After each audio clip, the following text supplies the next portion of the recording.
परमात्मा श्री कृष्ण का आधार लेने से जीवात्मा निर्भर बनती है, भय से मुक्त होती है।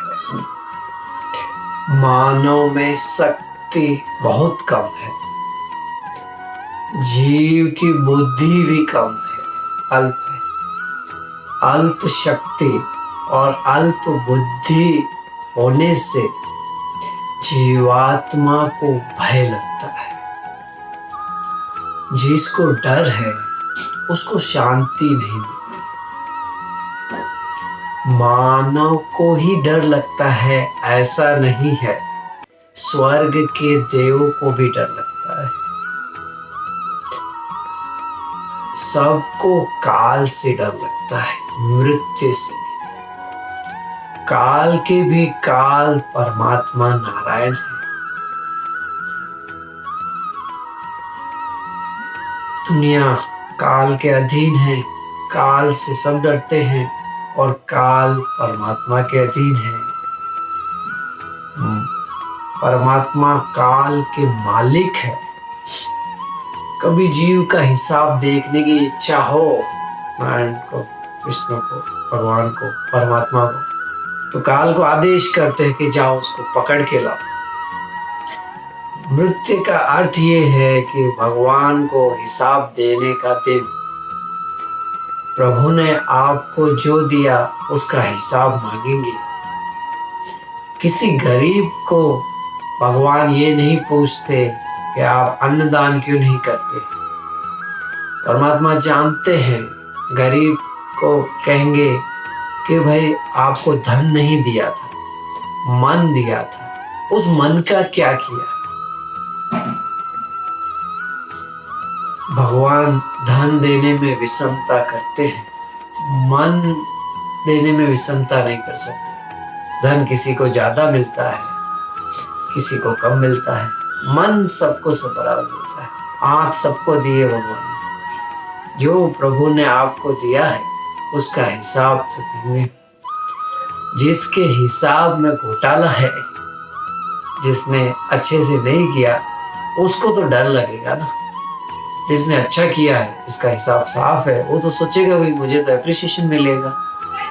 ज्यादातर मानव के हिसाब में घोटाला ही होता है, इसीलिए मानव डरता है, अंतकाल में भयभीत होते हैं। काल के भी काल परमात्मा कृष्ण है।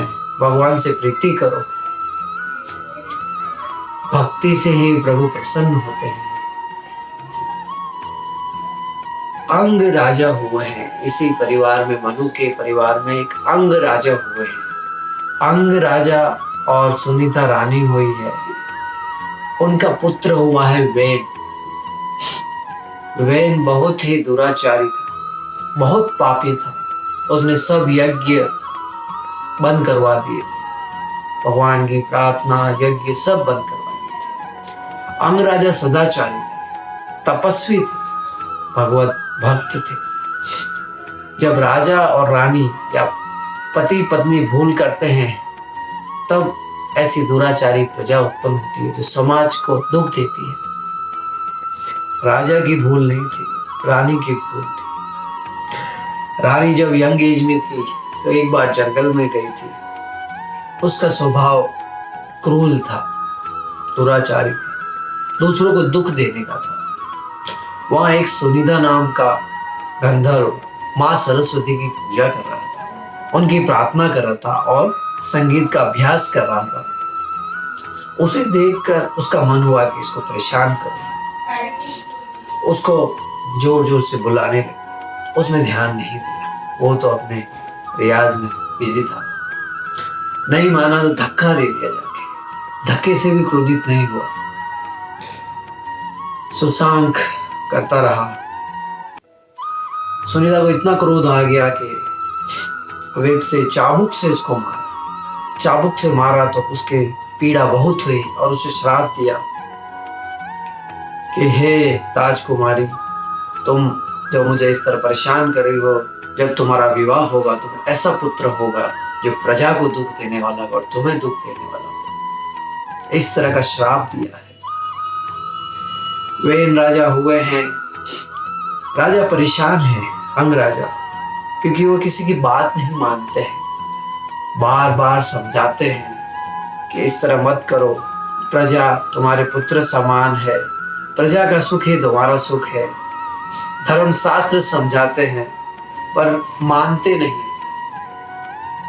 बार बार समझाते हैं, नहीं मानते। उसको पाप का डर नहीं है, परमात्मा को नहीं मानते वे। प्रजा को बहुत दुख दे रहे, बहुत त्रास देते हैं। अंग राजा बहुत परेशान है। एक ही पुत्र है उनका, और वो तो एक संत अंग राजा के घर आए हैं। सत्संग करने से विवेक जागृत होता है।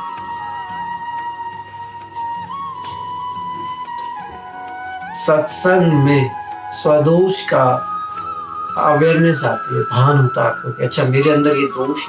सत्संग करने से भजन आनंदी जो संत होते हैं उनका सत्संग करिए, उनसे बात करते करते आपको रियलाइज होगा कि अच्छा मैं ये भूल कर रहा हूं। संत ने राजा को कहा, भगवान जो स्थिति में रखते हैं उस स्थिति में भगवान की मेरे ऊपर बहुत कृपा है, मेरी भक्ति बहुत कम है, ऐसा समझकर भक्ति करनी चाहिए।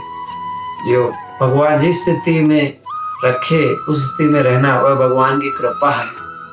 श्री कृष्ण कृपा के जो दर्शन करते हैं वही भगवान की भक्ति कर सकते हैं। प्रत्येक क्षण श्री कृष्ण भगवान के दर्शन करके हमेशा दर्शन करते करते भक्ति करें। हमेशा यही मन होगा कि भगवान की कितनी कृपा है, मेरी भक्ति बहुत कम है।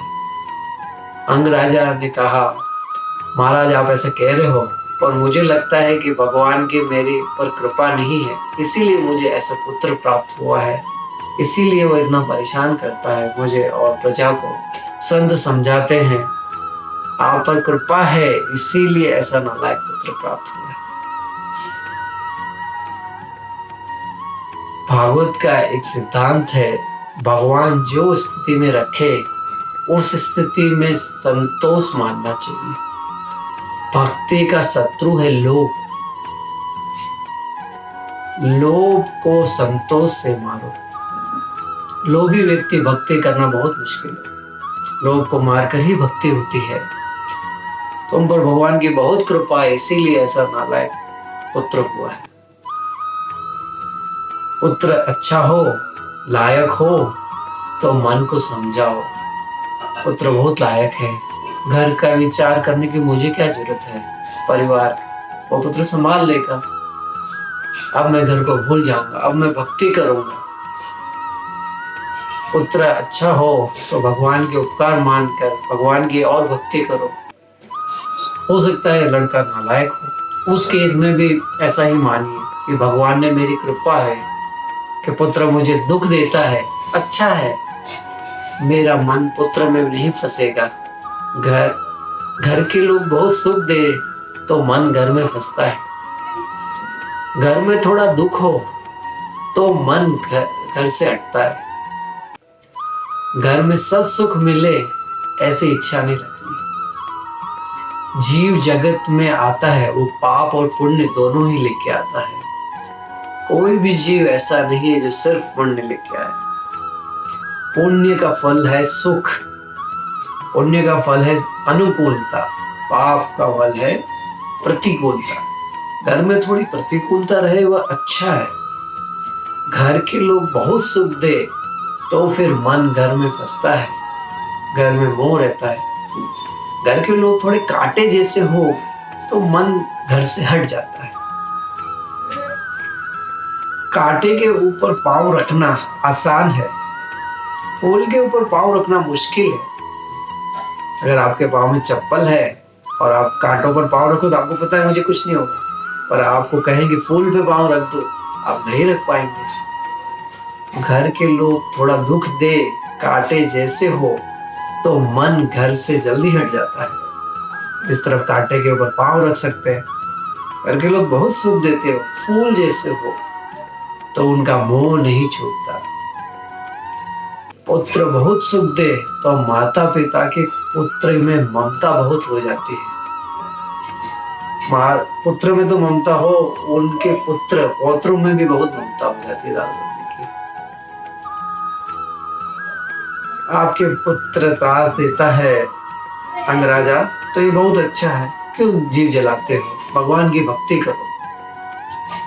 संत समझा रहे हैं कि भाई अपना मन भक्ति में लगाओ, ये संसार से अब मुक्त हो जाओ, आप पर कृपा है, इसीलिए ऐसा नालायक पुत्र प्राप्त हुआ है। पुत्र त्रास देता है, फिर भी आप ममता रख रहे हो, फिर भी उसे सुधारने की वृत्ति रख रहे हो। पुत्र तो मूर्ख है, आप तो समझदार हो, आप क्यों उनके पीछे पड़ते हो। पुत्र में बहुत ममता रखोगे तो मन बिगड़ेगा। पुत्र का मुंह छोड़ दो, वह नहीं सुधरने वाला। पुत्र लायक हो तो भगवान की कृपा मानो, नालायक हो तो जीव मत जलाओ कि ये भी भगवान की कृपा है और अच्छा है, मोह जल्दी खत्म हो। इसीलिए प्रभु ने ऐसी लीला की है कि मुझे नालायक पुत्र दिया है तो मैं जल्दी से मुक्त हो जाऊं मोह से। आपका कल्याण आपको ही करना है, आपका कल्याण और कोई नहीं करेगा। अब कल्याण आप नहीं करेंगे तो पुत्र कहां से करेगा। कुछ लोग ऐसा समझते हैं कि पुत्र हो तो घर में दिया करे। कलयुग के पुत्र तो ऐसे हैं कि जिंदा माँ बाप का दिया बुझा देते हैं। कलयुग के लड़कों को माँ बाप का श्राद्ध करने की फुर्सत नहीं है। शादी हुई तो पत्नी में ऐसा मोह हो जाता है कि माता पिता के प्रेम को, उपकार को भूल जाता है। बाल्य अवस्था में एक क्षण भी माँ को छोड़ने के लिए तैयार नहीं होते। शादी हुई फिर तो माँ के साथ रहना नहीं है, अलग हो जाता है।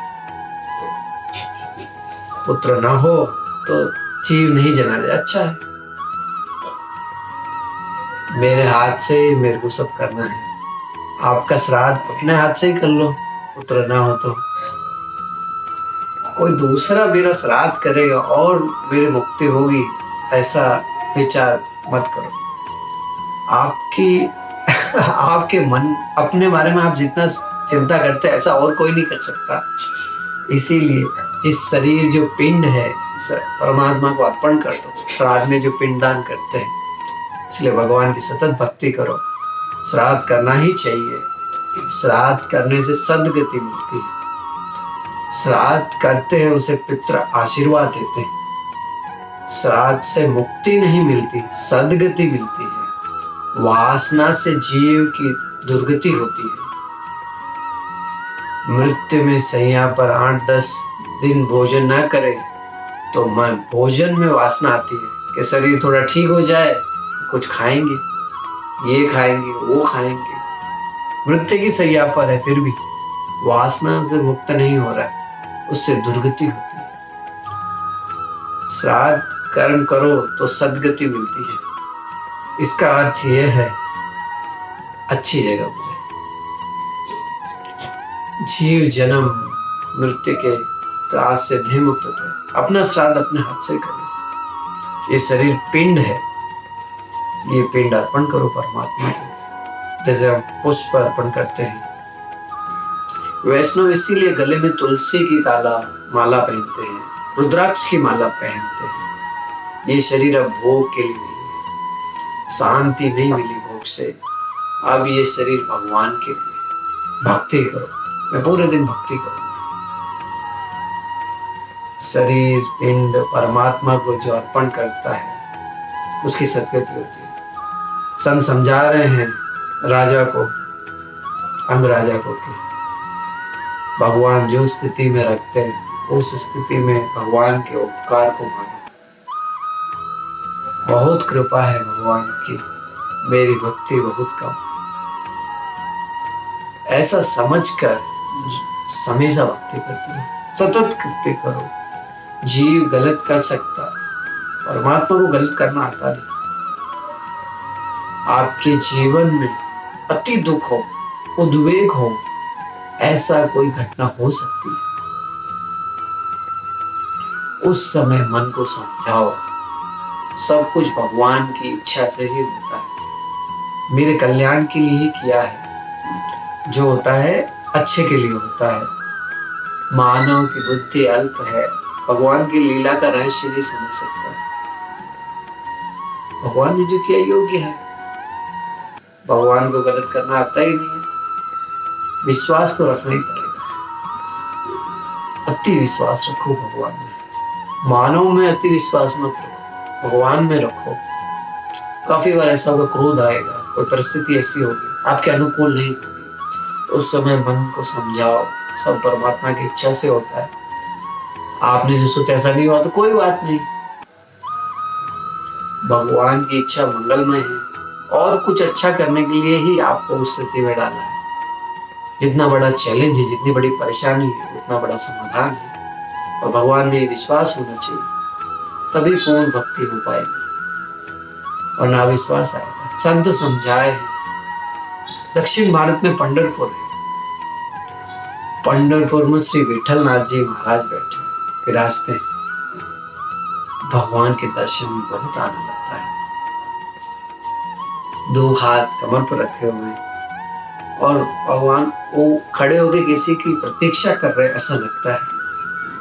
जीव मेरा है, मुझे भूल गया है, जीव जगत का हुआ है, मेरा जीव कब आएगा, ऐसा लगता है कि वो ऐसा प्रतीक्षा कर रहे हैं, खड़े हैं ऐसे।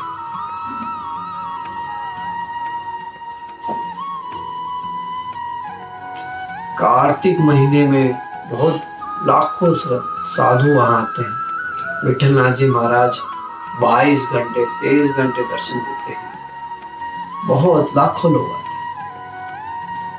सोते नहीं है विठलनाथ जी, पूरे रात दर्शन दे रहे हैं, भजन कीर्तन हो रहे हैं। एक बार ऐसा हुआ कि पंढरपुर में दर्शन करने के लिए देश विदेश में से अनेक संत आए। दक्षिण भारत से एकनाथ महाराज आए, महाराष्ट्र से तुकाराम महाराज आए, उत्तर भारत से श्री तुलसीदास जी महाराज आए, गुजरात से नरसिंह मेहता दर्शन करने आए। सब सत्संग कर रहे हैं, प्रभु की कीर्तन कर रहे हैं, प्रसन्न होकर भक्ति कर रहे हैं। सब ऐसा ही मानते हैं कि भगवान ने मेरे पे बहुत कृपा की है। चारों ही सत्संग, मुझे कहीं जाने की जरूरत नहीं, भगवान ने मुझे घर पे ही सत्संग। मेरी पत्नी कोई स्त्री नहीं, संत है। कभी कभी मुझे क्रोध आता है, मुझे बहुत प्रेम से समझाते हैं, पाप करने से रोकते हैं, क्रोध क्यों करते हैं, भक्ति में मुझे बहुत सहारा देते हैं, मुझे बार बार समझाते हैं, घर का विचार छोड़, मैं सब संभालूंगा, आप भगवान की भक्ति करो और मैं आपकी भक्ति करूंगा, मेरे भगवान आप। मुझे भक्ति में बहुत साथ देते हैं। मेरी पत्नी को स्त्री नहीं, ऐसा नहीं लगता, संत है कोई, मुझे घर में ही सत्संग हो रहा है, ऐसा एक संत ने कहा, एकनाथ महाराज ने ऐसा कहा। उनके पीछे तुकाराम महाराज थे। विठलनाथ जी के दर्शन करते करते आंखों में आंसू आ गए। उनके घर में बहुत त्रास था,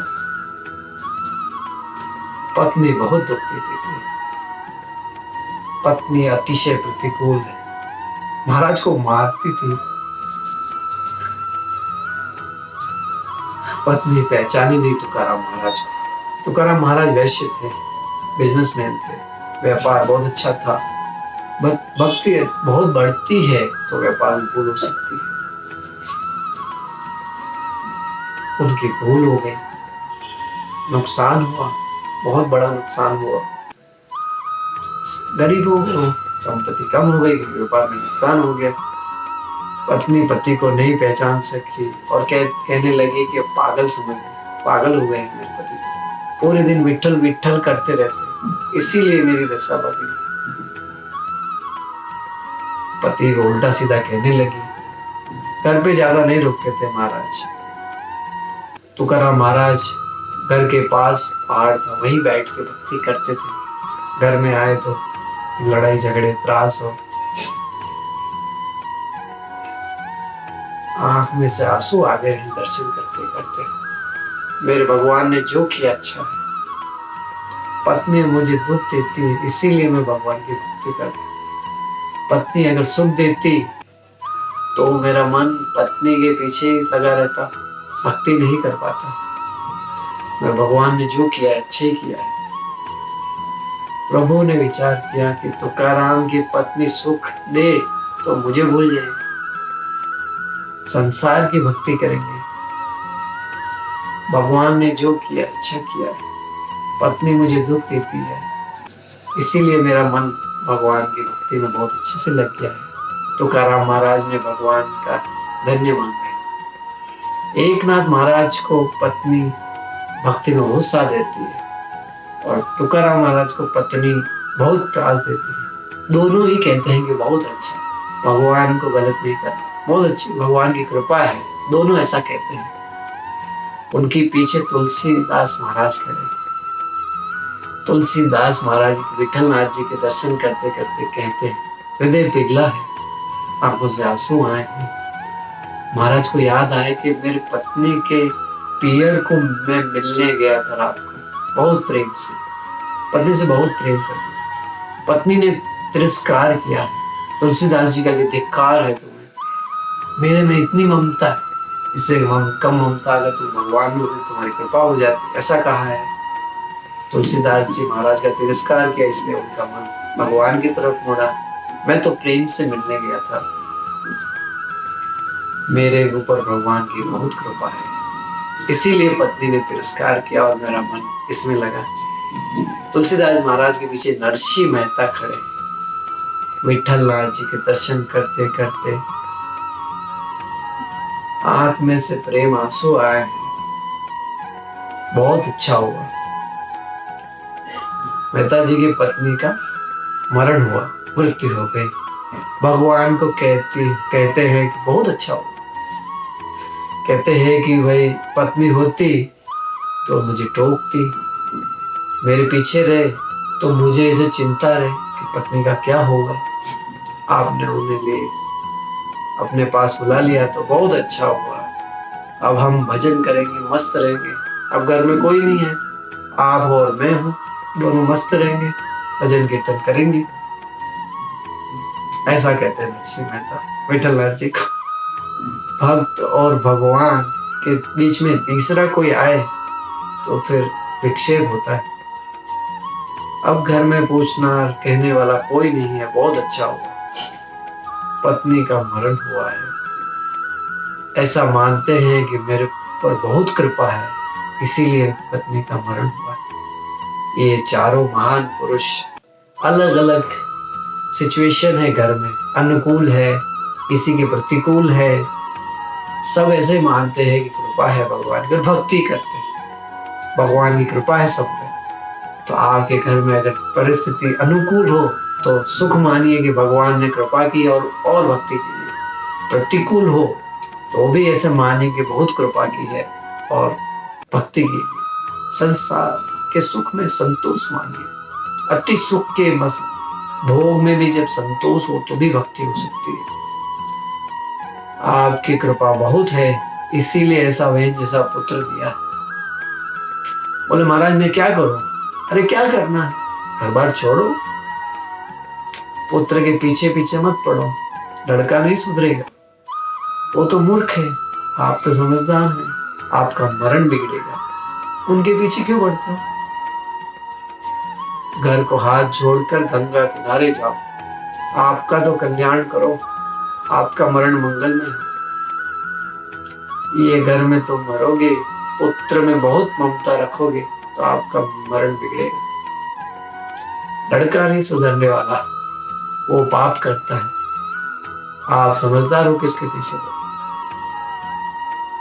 रात के समय अंग राजा ने घर को प्रणाम किया है कि मेरा कोई मित्र नहीं, मेरा कोई शत्रु नहीं, भगवान सबको सद्बुद्धि दे, भगवान सबका कल्याण करे। अब मैं जाता हूँ। घर में सब सो रहे थे, रात के समय घर का त्याग किया है, अंग राजा गंगा किनारे गए हैं। आदि नारायण परमात्मा का आराधना करते करते वेन राज संभालता है। प्रजा बहुत दुखी है। वेन राजा धर्म को नहीं मानता, ईश्वर को नहीं मानता, उसको पाप का डर नहीं है। ब्राह्मण वेन राजा को समझाने आए हैं। ब्राह्मण सभा में आए हैं और राजा को कहा है, हे राजा वेन, धर्म का पालन करना अति आवश्यक है। धर्म शास्त्र समझाया है। वेन राजा नहीं माने। वेन राजा ने अपमान किया है, ब्राह्मणों के जन्म के ऊपर अपमान किया है, विष्णु का अपमान किया है। ब्राह्मणों को क्रोध आ गया, मारने के लिए दौड़ा है वेन ब्राह्मणों को। जो संत आए थे समझाने, ब्राह्मणों के पास मंत्र शक्ति थी। 1000 यंत्र से जो काम नहीं हो सकता वह एक मंत्र से हो जाता है। यंत्र से मंत्र श्रेष्ठ है। यंत्र अनेक बार दुख देता है, यंत्र विनाश भी करता है, मंत्र कभी विनाश नहीं करता। ब्राह्मणों के पास ऐसी मंत्र शक्ति थी। महाभारत में वर्णन आता है, द्रोणाचार्य अश्वत्थामा ब्रह्मास्त्र उपयोग करते हैं, कृष्ण भगवान विराजते थे, सभी घबराए। अब ये प्रलय होगा, क्या गायत्री मंत्र से ही ब्रह्मास्त्र का निर्माण होता है। ब्राह्मणों के पास मंत्र शक्ति थी, तब सब ब्राह्मणों को बंधन करते थे। अब पवित्रता नहीं रही। मंत्र पवित्रता के लिए, पवित्रता हो तो मंत्र में शक्ति है। मंत्र शक्ति का विनाश हुआ है। ब्राह्मणों को मारने दौड़ते हुए तभी मारण मंत्र का प्रयोग किया है। घास की तलवार बनी है, घास की तलवार से वैन का वही मृत्यु हो गई। राजा के बिना प्रजा दुखी होती है। वेन के धर्म को तो नहीं मानता था, पर नीति को बहुत मानते थे। राजा के कोई पुत्र नहीं था। धर्म और नीति दोनों की ही जरूरत होती है। दोनों चाक से रथ चलता है। 2 पहिए हैं। मन को शुद्ध रखने के लिए धर्म की जरूरत है। अर्थोपार्जन में भी नीति की जरूरत है। बहुत से लोग ऐन गेन प्रकार हर किसी तरीके से पैसा कमाते हैं, फिर दान पुण्य करते हैं। ठीक है, बहुत अच्छा नहीं। अर्थोपार्जन में नीति की बहुत जरूरत है। रीजनेबल प्रॉफिट लेना ही चाहिए। एक दिन आप घर में बुआरी ना करो, झाड़ू ना निकालो, घर कितना गंदा हो जाता है। एक दिन जो संध्या ना करे, स्नान ना करे, मन पूजा ना करे, मन बिगड़ जाए। बहुत से लोग ज्ञान के अभिमान में रहते हैं। उनको लगता है मैं ज्ञान मार्ग में बहुत आगे बढ़ा हूँ, मैं ध्यान करता हूँ, मुझे कहाँ पूजा करने की जरूरत है। ईश्वर क्या मूर्ति है? हम आगे बढ़े हैं।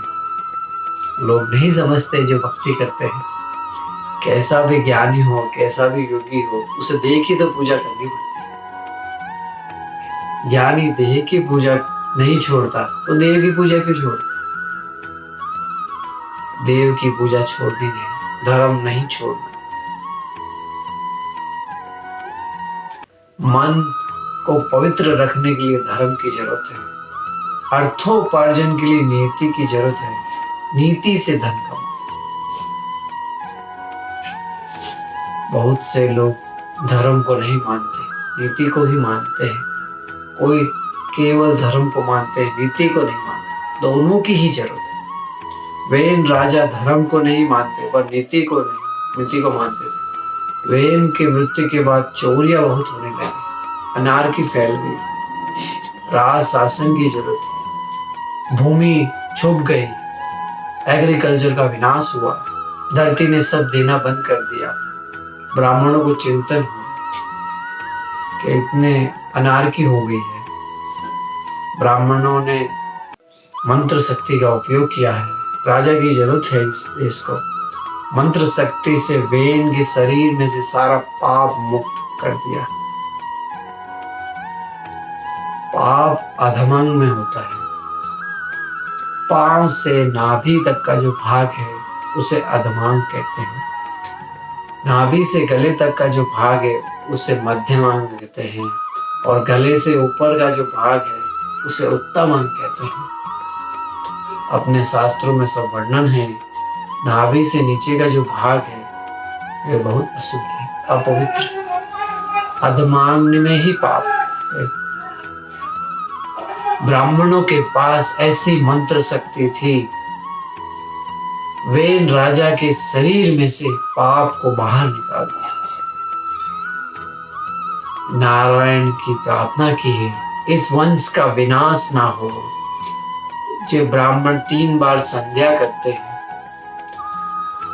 पुत्र होना चाहिए, ऐसी प्रार्थना की है कि आपके जैसा ही कोई पुत्र हो, ऐसी कृपा करो। तब प्रभु ने लीला की है। भगवान का अंश अवतार पृथु महाराज आए।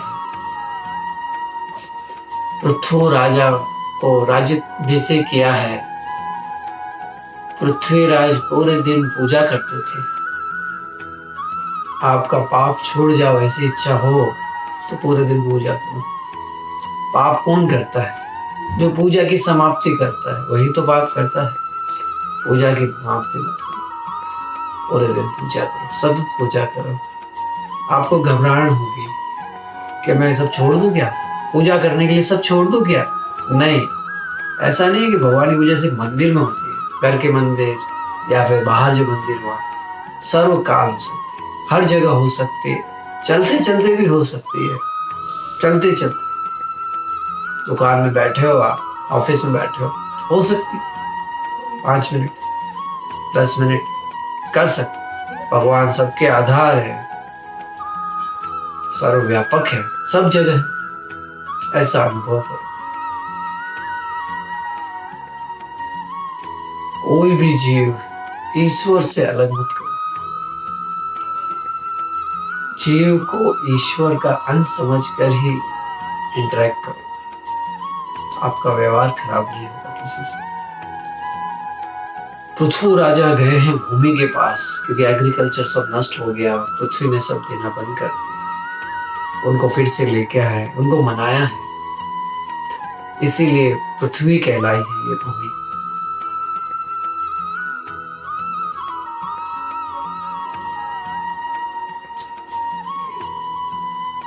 व्यवहार बहुत ही ध्यान पूर्वक करो।